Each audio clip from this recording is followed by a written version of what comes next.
Hey everyone, and welcome back. Today we're diving into a book I think you'll really enjoy. Oh, yeah. This one is great. It's the book on rental property investing by Brandon Turner. Definitely a classic. What I really like about it is it's super practical. Yeah, He kind of talks to you like he's just sitting right there with you sharing his own journey. he does. He really does. And, he talks about how he achieved financial freedom through rentals by the time he was 30. Hmm. But don't worry, we're not promising any overnight riches here. Definitely not. But one thing that really stuck with me is how much he emphasizes direct control with rentals. Right. Like, it's not like the stock market, Yeah, where you're at the mercy of, well, everything. totally. With rentals, you pick the property, you manage it, Hmm. you get to see those rewards firsthand. Hmm. That's pretty empowering. It's a big draw for a lot of people. Yeah. But like any investment, there are risks. Oh, yeah, for sure. And Perner is very upfront about that. He is. He stresses how important it is to educate yourself. Mm-hmm. Do your homework before jumping in. Yeah. Otherwise, you could end up in a real estate nightmare. Okay, so let's say I've done my homework, and I'm convinced rentals are the way to go. Yeah. How do I actually start building this so-called rental empire? Yes. The big question Is it as simple as just buying any old property and slapping a for rent sign on I it? wish it were that easy. Right. No, Turner lays out 4 different plans for achieving financial freedom through rentals. Okay. One that really stood out to me is what he calls the live for free plan. Okay. So picture this.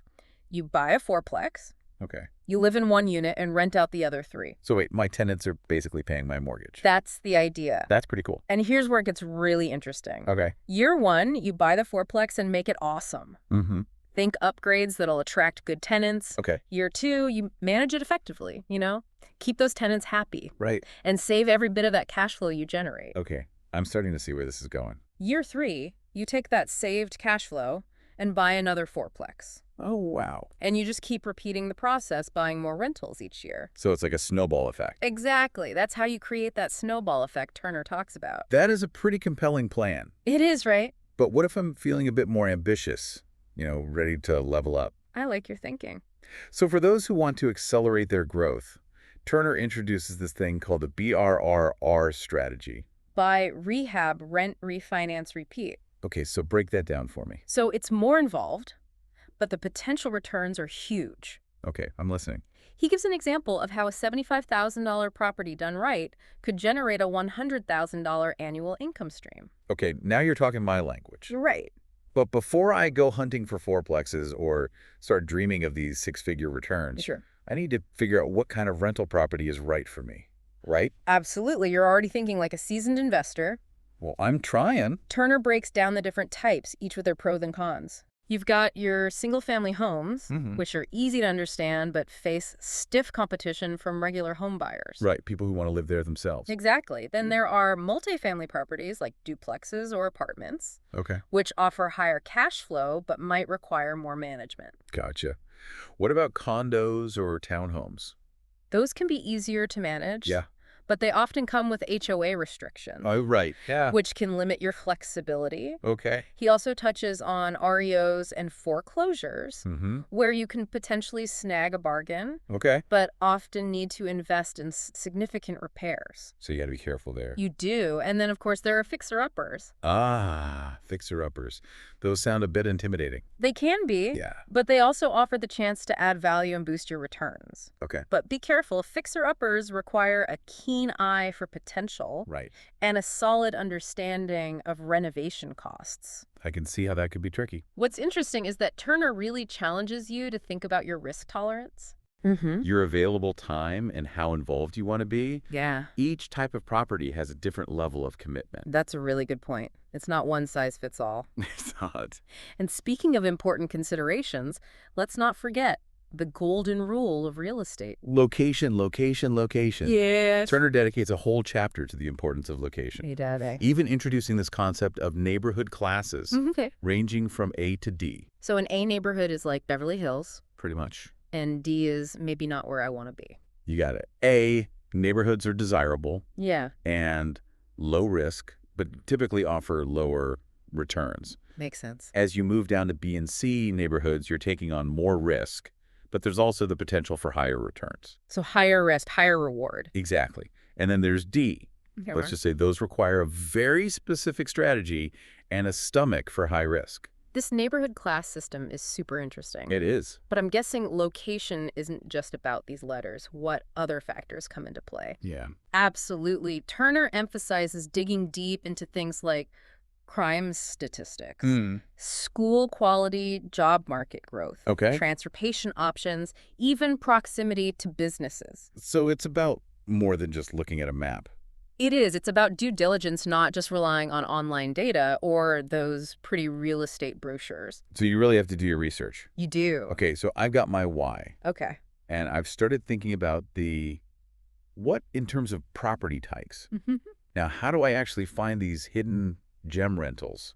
Is there a secret handshake or something? Not quite a secret handshake, but Turner does share some actionable strategies, Okay. particularly when it comes to using the MLS, the multiple listing service. The MLS, isn't that where real estate agents hang out? It is, Let's but it can be a gold mine for investors too. Interesting. And he gives some fantastic tips. Leave on me. First, get laser focused on your criteria. Okay, What exactly are you looking for in a property? gotcha. This saves everyone time and helps you avoid distractions. Then he says, think like a homeowner.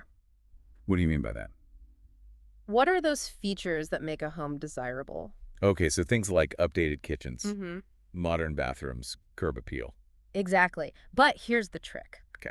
Look for properties that are missing those key features, Okay. but can be easily improved. So I should be looking for properties with, say, a kitchen stuck in the 1970s. Don't be afraid of those ugly kitchens. Okay. A little bit of sweat equity can go a long way in boosting value and attracting good tenants. Okay, so I'm looking for those diamonds in the rough. Exactly. He also suggests looking for distressed properties. Distressed properties, what are those? These are the ones that need some work. Maybe a fresh coat of paint, a new roof, some landscaping. They might scare away the average buyer, but for you, they're an opportunity. Okay. Now, what's really interesting is that Turner actually says that mold can be your friend. Mold can be my friend. I know it sounds a little counterintuitive, It does. but here's why mold scares a lot of people. It can be a deal breaker for many buyers, Yeah. but if you understand what causes mold and have a realistic sense of remediation costs, you can find incredible deals that others are avoiding. So it's all about understanding the risks and the costs. It is. I'm starting to see how this whole rental property thing is about shifting your perspective It is. and seeing potential where others see problems. That's exactly it. And speaking of potential problems, Uh-huh. even if we find the perfect property, we still need to navigate the whole world of financing and closing the deal. Right. And then, of course, there's the reality of being a landlord. Okay. But don't worry, we'll tackle those topics next time. This is all so exciting. I feel like a whole new world of possibilities is opening up. It is. But for now, I think I need to go find some ugly kitchens and distressed properties. Sounds like a plan. We'll be back next time to dive into the details of assembling your real estate A-team Yep. and securing the financing to make those deals happen. Until then, happy investing. Welcome back, everyone. I'm still buzzing from all the possibilities we uncovered last time. Yeah, there's a lot to be excited about. You know those different live-for-free plans? Yeah. The BRRR strategy for maximizing returns? Mm-hmm. Even how to use the MLS to our advantage. It's a powerful tool. It's clear that finding a great deal involves looking at properties with a different lens. Absolutely. It's about spotting potential where others might see only problems. Right, like those ugly kitchens we talked about? Exactly. Those can be turned into gold mines. But even the best deals can fall apart if you don't have the right team supporting you. That's so true. And that's what I wanted to talk about. Okay. Turner really stresses the importance of assembling this real estate A-team. Your squad. Yeah, he's got a whole list of these essential players. Mm-hmm. Real estate agents, property inspectors, insurance agents, contractors, even property managers. It's like building a superhero squad for your investments. He's absolutely right. And each member plays a vital role in your success. Okay, so let's break it down, starting with the real estate agent. Okay. Now, I know what you're thinking. What am I thinking? Can't I just browse listings online and kind of go it alone? A lot of people try that. Right? Why do I need a real estate agent? Well, a skilled agent who understands the nuances of investing can be worth their weight in gold. Okay. They have access to the full MLS. Yeah. They can help you negotiate better deals, and they know the local market inside and out. Okay. But the key is finding an agent who's truly on your side. Right. Someone who shares your vision and is invested in helping you reach your goals, not just someone looking for a quick commission. So how do I find this real estate superhero? Good question. Should I just walk into any real estate office and ask for the investor specialist? That's one way to do it. Okay. But networking is even better. Yep. Talk to other investors in your area. Hmm. Attend local real estate meetups. Okay. And don't be afraid to interview multiple agents before you commit. Yeah, that makes sense. Ask them about their experience with investment properties, their negotiation style, how they plan to keep you informed throughout the process. So really get to know them. Yeah, find someone you trust and who you feel comfortable working with. Okay, so I found my real estate agent. I found a promising property. Great. What's next? The next crucial step is the property inspection. Ah, the inspection. Think of it as a medical checkup for your potential investment. Okay. A good inspector will uncover any hidden issues that could turn into major headaches down the road. Like what kind of issues? Things like structural problems, electrical or plumbing issues, even signs of pests. So what are some red flags to watch out for in that inspection report? The big ones are asbestos foundation problems and anything that suggests water damage. Asbestos, that sounds scary. It is. Asbestos was once a common building material, Yeah. but it's now known to be extremely hazardous. Right. If it's found in your property, it requires professional removal, which can get very expensive. Yikes. That's not something I want to deal with. What about foundation problems? Those are equally scary. Foundation repairs can easily run into six figures. Wow. And then there's water damage. Okay. Whether it's from a leaky roof or a faulty plumbing system, it can lead to mold growth and structural deterioration. So a lot of potential problems there. A good inspector will catch these issues early on, potentially saving you a ton of money and heartache down the road. So finding a good inspector is crucial. It is absolutely crucial. It sounds like this whole A-team is shaping up to be pretty important. It is. Every member plays a key role. What about insurance? Is that something I need to worry about before closing?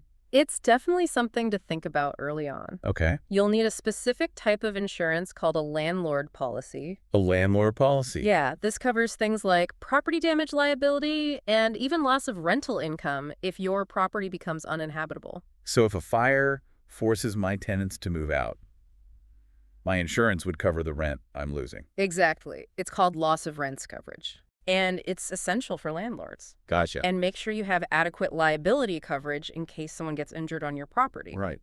Yeah, that makes sense. Turner even recommends requiring your tenants to carry renter's insurance, Oh, that's a good idea. which is a good idea to protect both of you. Okay, insurance is on my radar. Now, what about contractors? Ah, contractor. I've heard horror stories about finding reliable contractors, especially in this market. It can be a challenge, Yeah, but it's yeah. all about building relationships and doing your research Yeah. network with other investors. Ask for recommendations, check online reviews, Mhm. and don't hesitate to get multiple bids before hiring anyone. That's good advice. Turner suggests attending local real estate investor meetings. Okay. It's a great way to meet potential contractors and get a feel for their work. So networking is key. It is. Now on to the last member of our real estate A-team, the property manager. Okay. Do I really need one, or can I handle everything myself? That's the million-dollar question. It is, right? And there's no right or wrong answer. Okay. It really depends on your personality, your available time, and how hands-on you want to be. Mm. Some investors love managing their own properties. They enjoy interacting with tenants and handling the day-to-day operations. Yeah, I can see how that would be appealing for some people. It is. But what if I'm not the hands-on type? Or maybe I have a full-time job and other commitments. That's where a property manager can be a lifesaver. Okay. They handle everything from finding and screening tenants to collecting rent, Mm-hmm. handling maintenance requests, and even dealing with evictions if necessary. So they basically take care of everything. Essentially, they act as a buffer between you and your tenants, freeing up your time and minimizing stress. That does sound pretty appealing. It does for a lot of people. But what are the downsides? There's always a catch, right? Well, finding a truly exceptional property manager can be tough. Okay. You know, they don't always have the same level of care and attention as an owner would, Right. and their fees can cut into your profits.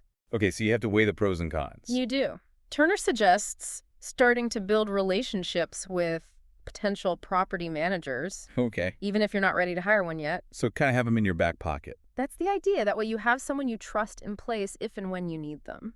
Okay, so having a solid team is essential. Absolutely. But even with the best team in the world, I still need to figure out how to pay for these properties. Right, the financing piece. Let's talk financing. Yeah. I know there are a lot of options out there, but where do I even begin? It can feel overwhelming, especially for first-time investors. Yeah. Turner starts with the most common type of loan, the conventional loan. Okay. This is the kind you typically get from a bank. Right. They offer stability and relatively low interest rates, but they might have restrictions on the number of properties you can finance. Okay. You'll also need a good credit score and a solid debt-to-income ratio to qualify. Okay, so conventional loans are the starting point. They are. But what if I don't have a perfect credit score? Okay. Or what if I want to buy multiple properties? That's where those other options come in. Okay. Turner talks about portfolio lenders. Portfolio lenders. Yeah, these are banks that keep some of their loans instead of selling them to larger institutions. Okay. This gives them more flexibility to work with investors who might not fit the typical mold. So if I have a less than perfect credit history, or I'm looking to buy several properties, a portfolio lender might be a good fit. Exactly. They're often more willing to look at the bigger picture Okay. and consider factors beyond just your credit score. Gotcha. He also mentions private lenders, Private lenders. which can be individuals or companies that lend money directly to investors. So I could potentially borrow money from a family member or a friend to buy a rental property. That's right. Private lending is often based on relationships and trust, Yeah. which can be a good option if you have a strong network. Okay. But it's important to approach these arrangements professionally and have clear agreements in place. Right, of course. And then there's seller financing, Seller financing. where the seller of the property actually acts as the lender. Wait, so I could buy a property without even involving a bank? It's possible seller financing can be a win-win for both parties. Interesting. It allows you to bypass the traditional lending process, and the seller gets to earn interest on their money. Okay. But it's crucial to have a good lawyer review the terms of the agreement and make sure everything is above board. Okay, so there's conventional portfolio, private seller. It's like a real estate financing buffet. It is. There are a lot of options. How do I know which option is right for me? That's where a good financial advisor or mortgage broker can help. Okay. They can help you navigate the options and find the best fit for your situation. But regardless of which route I choose, the key is understanding how lenders evaluate my application. Absolutely. You need to know what they're looking for. So what are they looking for? Is it all about that credit score? Credit score is important, but it's not the only factor. Okay. Lenders also look at your debt-to-income ratio, Debt to income ratio. which is a measure of how much of your income goes towards debt payments. Okay. So the less debt you have, the better your chances of getting approved. Okay, that makes sense. They also look at the loan-to-value ratio, which is the percentage of the property's value that you're financing. Okay. The lower the LTV, the less risky the loan is for the lender. So they want to see that I have some skin in the game. Exactly. And don't forget about your employment history and income stability. Right. Lenders want to see that you have a reliable source of income to repay the loan. This is making me realize how much goes into getting a loan approved.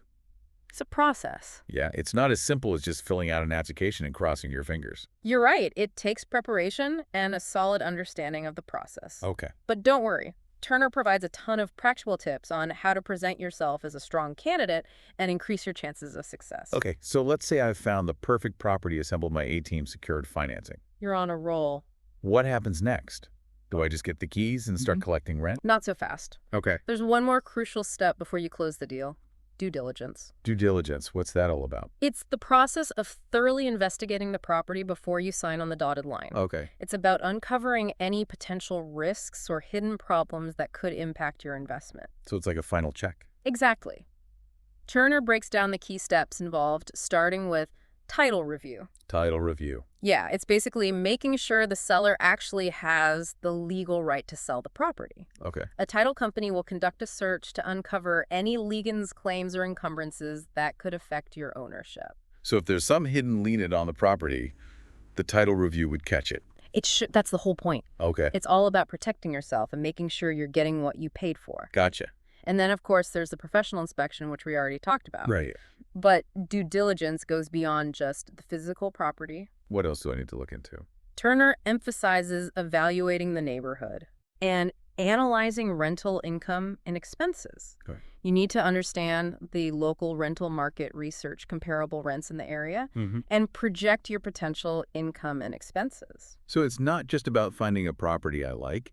It's about crunching the numbers It is. and making sure the investment makes financial sense. Precisely. And don't forget about ordering insurance and setting up your bookkeeping system. Okay. Those are essential steps to take before closing. Wow, this due diligence process is sounding pretty intense. It does involve some work. Yeah. But as Turner says, thorough due diligence is the key to minimizing risk and maximizing your chances of success. Okay, so due diligence is done. Yeah. I'm ready to close on the property. Congratulations. What should I expect? Closing is when the ownership of the property is officially transferred from the seller to you. Got it. It can be a bit overwhelming with lots of paperwork and legalities involved. Yeah, I can imagine. But with a good real estate attorney and a knowledgeable closing agent, you'll be able to navigate the process smoothly. You'll want to do one last walkthrough Oh, right, the final walkthrough. to make sure everything is in the condition you agreed upon Okay, and that any repairs you requested have been made. makes sense. If you're planning any renovations, you'll also want to start lining up contractors and getting bids at this stage. Okay, so it's time to start putting those plans into action. It is. And then there's that LLC question we talked about earlier. Right. Whether to hold the property in my own name or within a limited liability company. That's a big decision. Yeah. And it's one that should be made in consultation with a qualified legal and tax professional. Okay, so I need to talk to the experts. They can help you weigh the pros and cons and determine the best structure for your situation. This is all so incredibly insightful. I'm glad you're finding it helpful. But I have to admit, the reality of being a landlord is starting to sink in. It's a big responsibility. Yeah, what happens after I close on the property? Where do I even begin? That's when the real fun begins. You'll need to get the property ready to rent, find and screen tenants, collect rent, handle maintenance requests, all the joys of being a landlord. Okay. But don't worry, we'll cover all of that in detail in our next deep dive. I can't wait to hear more about the ins and outs of being a successful landlord. This is getting good. It is. We're about to step into the world of tenant screening lease agreements and handling those inevitable maintenance issues. Stay tuned for the final part of our deep dive into rental property investing. Welcome back to our final deep dive into the book on rental property investing. We've covered so much ground, from finding those hidden gems to assembling that all-star team, navigating financing, mastering due diligence.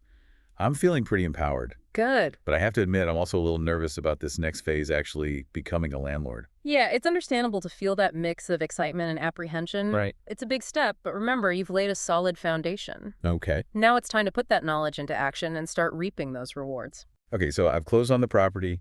The keys are in my hand. Exciting. What's the first thing I need to do? Do I just slap a for rent sign on the lawn and wait for the applications to roll in? Well, a for rent sign can be effective, especially in high traffic areas. Yeah. But you'll want to use a multi-pronged approach. Okay. Turner suggests utilizing those online listing sites like Craigslist, Yeah. exploring local newspapers, Okay. and even driving around neighborhoods just to see what other rentals are being advertised. That's all about maximizing visibility. Exactly. You want to reach as many qualified renters as possible. Why? Not just anybody. It's not just about quantity, it's about quality too. Okay. Turner emphasizes the importance of screening tenants carefully. Okay, so how do I go about screening tenants? Is it all about that credit score? Credit score is definitely a big factor, Yeah. but it's just one piece of the puzzle. Okay. Turner recommends taking a more comprehensive approach. Okay. Run background checks, verify employment and income, even contact previous landlords just to get a sense of their rental history. So I'm trying to build a picture of who this person is, how they'll treat my property. Precisely, you're looking for responsible, reliable tenants. Right. Who will pay their rent on time and respect your property. Makes sense. And once you've found that ideal tenant, Okay. you need to make sure you have a solid lease agreement in place. Okay. What exactly should that lease agreement cover? Well, it's a legally binding document Okay. that outlines the terms of the rental agreement. Mm-hmm. Turner strongly recommends using a state-specific lease form. Okay. Landlord-tenant laws vary from state to state. Right. The lease should clearly state things like the rent amount, the length of the lease payment, due dates, late fees, pet policies, Okay. who's responsible for repairs and maintenance. So it's really comprehensive? It should be. It's all about protecting both the landlord and the tenant Okay. and making sure everyone's on the same page. But let's be real. Even with the perfect tenant and a rock-solid lease, things can still go wrong. Oh, they absolutely can. What happens when a tenant doesn't pay rent? That's like one of my biggest fears. It's a valid concern. Rent collection issues are a reality for a lot of landlords. Yeah. But Turner provides a clear step-by-step guide for handling those late payments. Okay.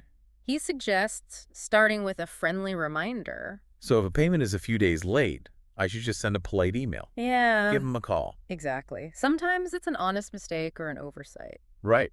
But if those late payments continue, you might need to take a more formal approach. Okay, what does that look like? Do I immediately threaten eviction? Not quite. Turner outlines a process that starts with written notices Okay. and escalates gradually if necessary. Okay. The goal is to resolve the issue fairly and legally while minimizing conflict. So it's a process. It is. Okay, I'm starting to see how being a landlord involves finding that balance Right. between being understanding and firm. You got it. But what about those inevitable maintenance issues? Maintenance. A leaky faucet here, a broken appliance there, it can feel overwhelming. It can. Turner dedicates a whole chapter to maintenance and repairs, He does. and it's a goldmine of practical advice. Good. He even breaks down the most common issues you're likely to face as a landlord. Like what?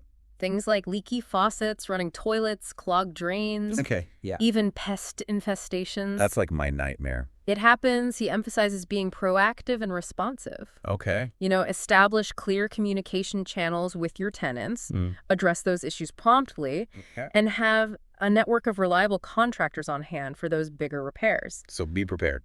Be prepared, exactly. He also stresses the importance of documentation. Documentation. Yeah, so if a tenant calls about a leaky faucet, Okay. keep a record of when it was reported, Okay. when you contacted the plumber, or when the repair was made. So I've got a paper trail. You do good record keeping, protects you legally, and it helps you manage your finances effectively. Okay, so it's not just about fixing the problem. It's about keeping good records too. Exactly. Turner also provides valuable insights on handling tenant disputes, security deposits, Yeah. and even evictions. Wow, this is making me realize how much more there is to being a landlord than just collecting red checks. It's definitely more than meets the eye. Yeah, it's a real business. It is. It requires a certain level of knowledge and skill to be successful. Turner doesn't sugarcoat the challenges, Right. but he also highlights those incredible rewards. Owning rental properties can be a path to financial freedom, passive income, long-term wealth creation. Okay, so we've talked about the day-to-day of being a landlord, but what about the bigger picture? What are my options when I'm ready to move on from this property? That's where those exit strategies come in. Okay. Turner covers several options. Okay. You could sell the property for a profit refinance to pull out equity, or even use a 1031 exchange to defer taxes and reinvest in a larger property. He also discusses the option of holding the property until death and passing it on to your heirs, which can have significant tax advantages. So there are a lot of different paths I could take. Exactly. The key is having a plan and making those strategic decisions that align with your long-term goals. We've covered a lot of ground today, from finding the perfect property to assembling our dream team, securing financing, navigating the ins and outs of being a landlord. It's been quite a journey through the book on rental property investing. It really has. This deep dive has given us a solid foundation. It has. But remember, this is just the beginning. Right. There's always more to learn and more ways to grow as an investor. Absolutely. This is a journey, not a race. That's a great way to put it. So what's your biggest takeaway from all of this? What's going to stick with you long after this deep dive is over? For me, it's that emphasis on continuous learning, Yeah. The more you know about rental property investing, the more confident and successful you'll be. That's a great point. And remember, you don't have to go it alone. There are countless resources available, books, podcasts, online communities, even local real estate investor groups, Yeah, connecting with others who are on the same path. Exactly. That's such an important reminder. Knowledge is power, and connecting with others can really accelerate your growth. Well, that's all the time we have for today. Thanks for joining us on this deep dive into the book on rental property investing. It's been a pleasure. Until next time, happy investing, everyone. As you